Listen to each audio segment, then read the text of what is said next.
Hello, welcome to Soulprint Intuitive Tarot. It is July 22nd.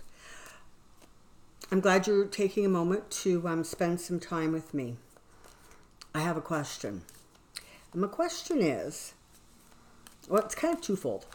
It's what's currently going on with Trump and Putin, and what can we expect rolling forward as, you know, the whole election thing ramps up.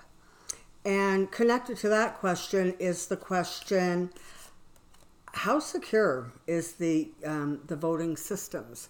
Are they ready and prepared, or will they be ready and prepared to be able to block any interference from any outside source, whether that is Russia, China, anybody? So let's take a look at that and see what we can see. Come on down. Okay, oops, hold on. That's a little too down. All right, a couple more quick shuffles. And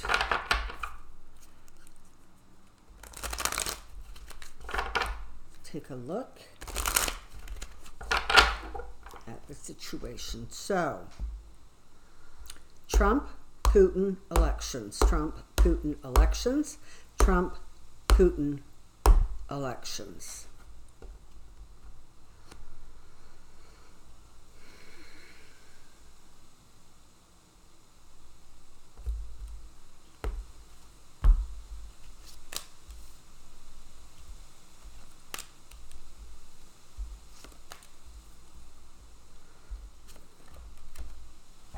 Okay.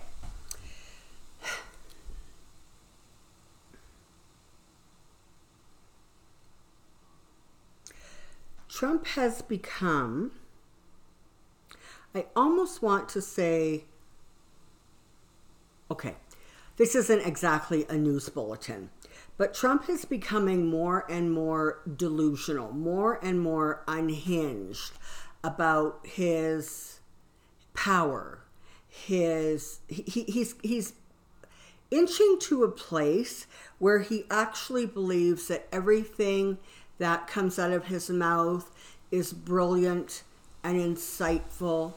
And if he doesn't think that, then he thinks that everything that's coming out of his mouth should simply be obeyed and accepted as the truth.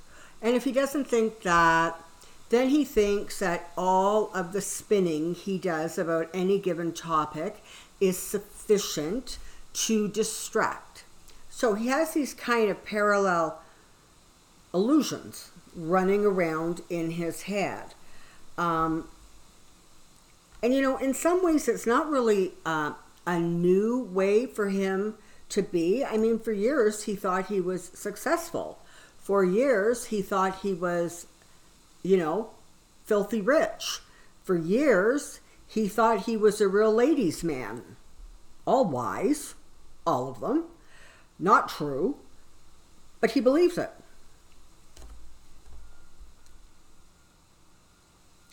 He's having trouble keeping his story straight. And I don't know, and I'm not equipped or prepared to say that's because he has the onset of some sort of a memory issue or a cognitive issue. But it's definitely causing him stress. It's almost as if he goes out and he rattles something off. He says something incredibly insane. And then when he's questioned about it, I'm talking questioned by his own people saying, where were you going there? What were you thinking? He doesn't really have an answer.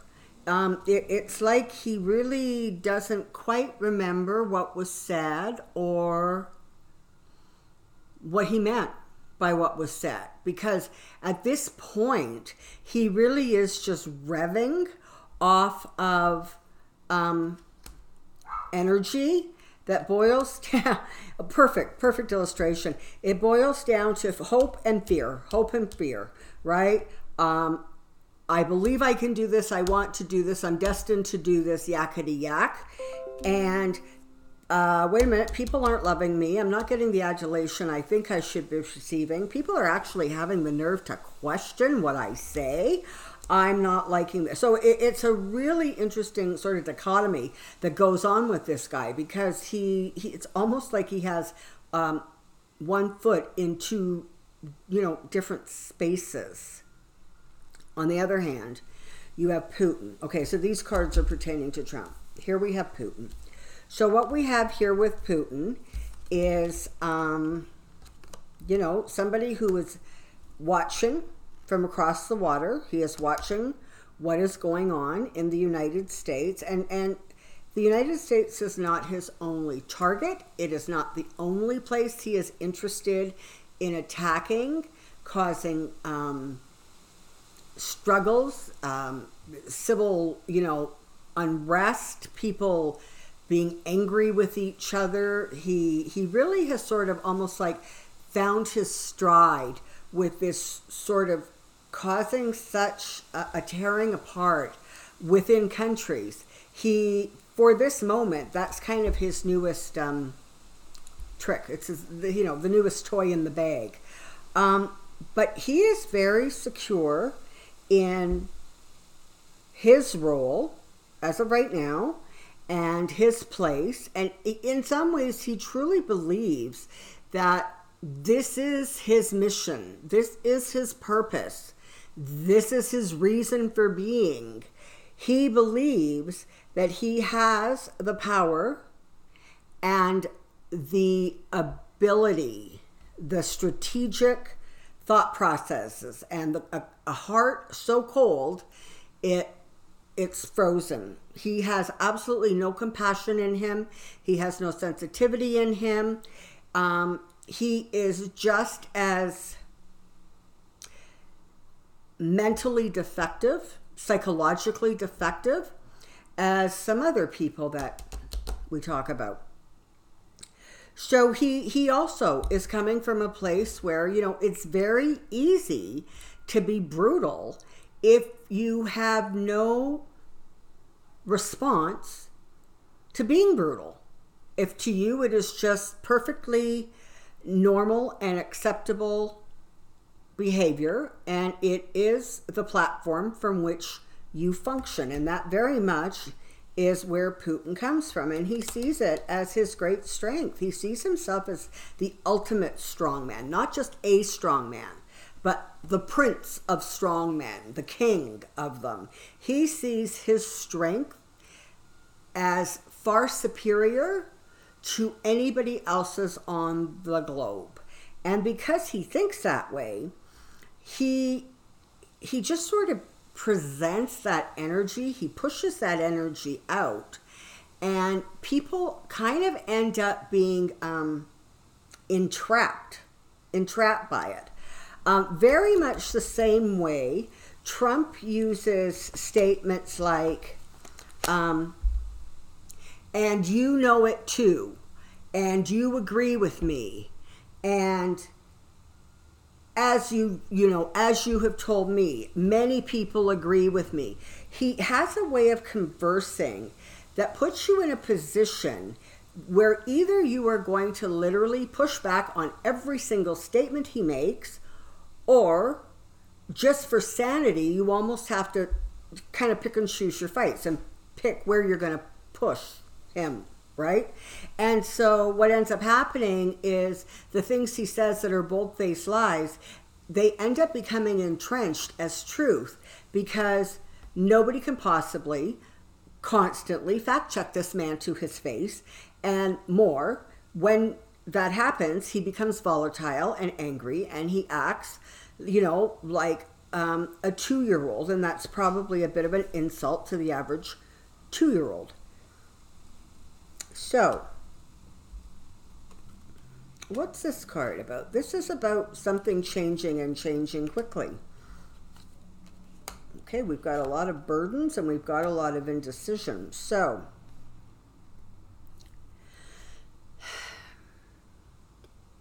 right now, it actually doesn't really feel as if the United States is ready for any sort of significant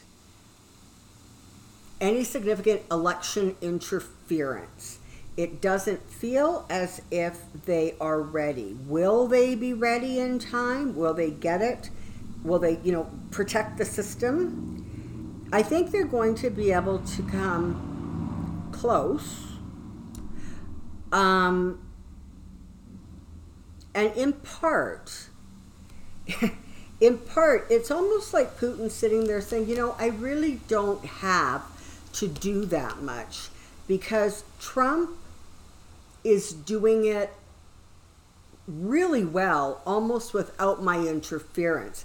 So there's almost this weird sense with him that it's like, with Putin, why should I put myself out there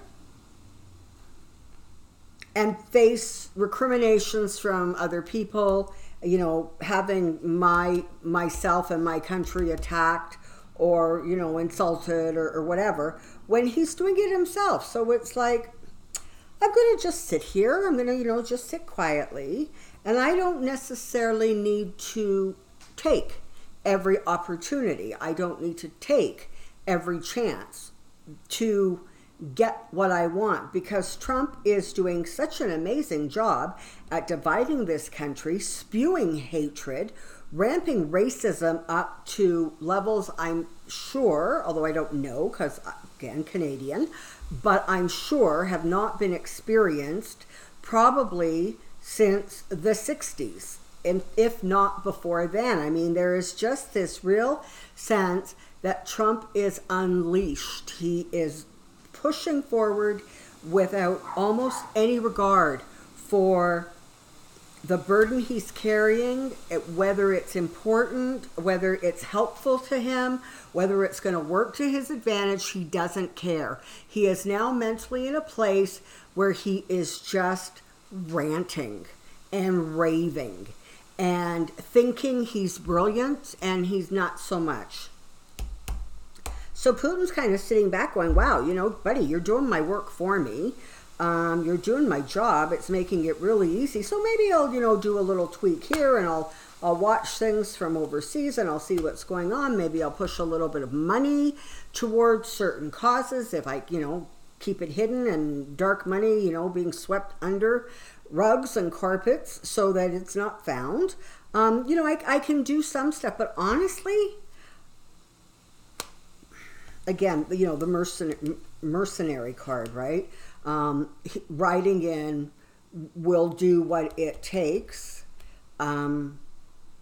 Supply what needs to be supplied, whether that is money or resources, manpower, whatever it takes to kind of get the job done. But there's kind of a sense that he really doesn't have to do that much, because Trump has managed to put himself in a position where he is really controlling the narrative at this point.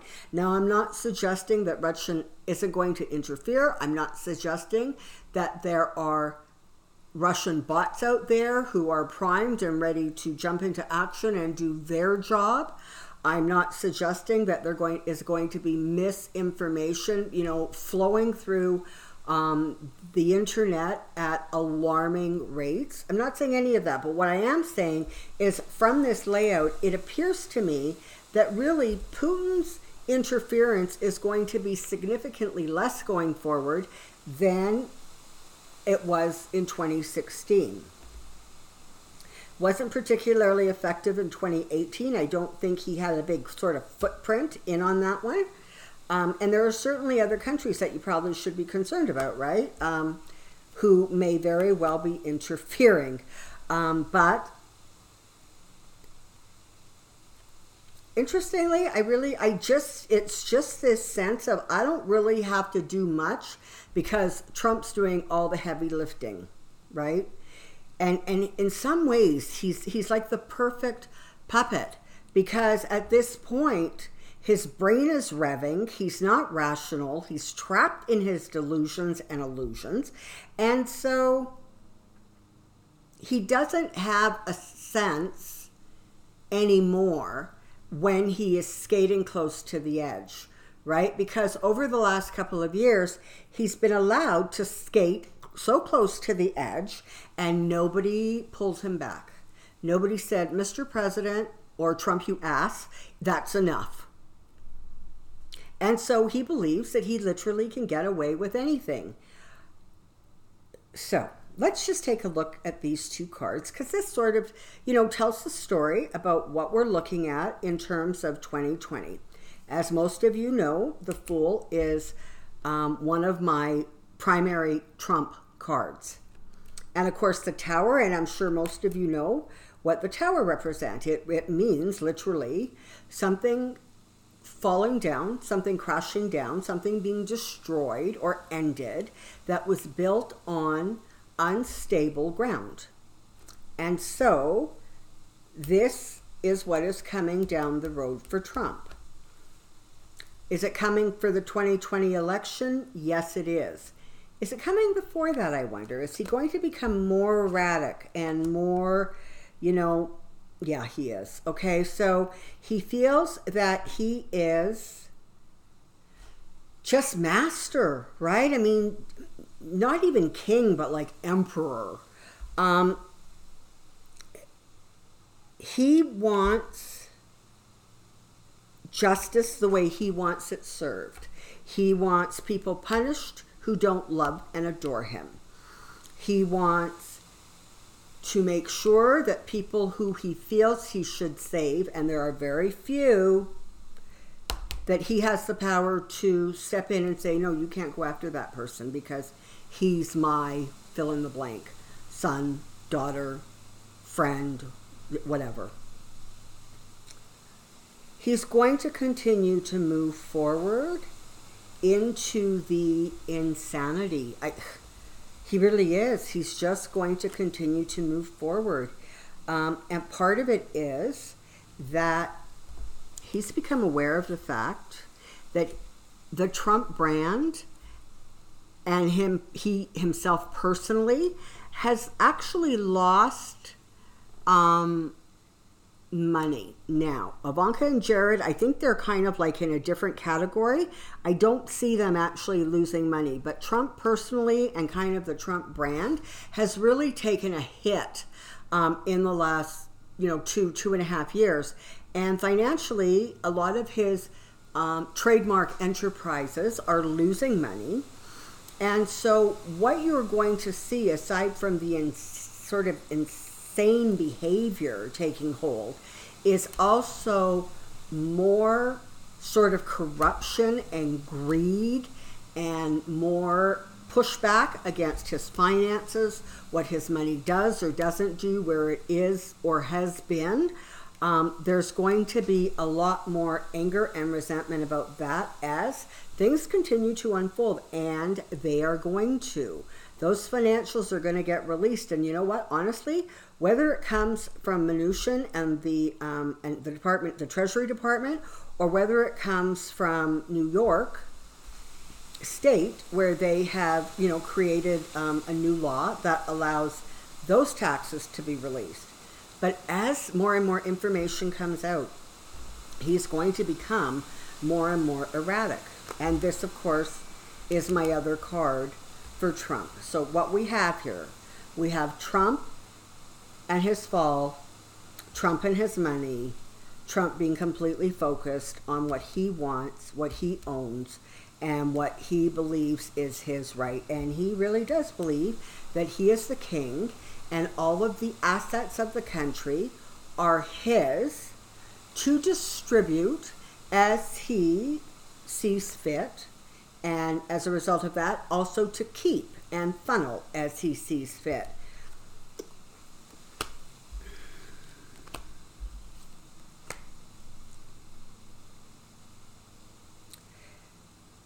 There's going to be some very interesting insights coming going forward. I almost want to say sort of from, August through the end of December into January.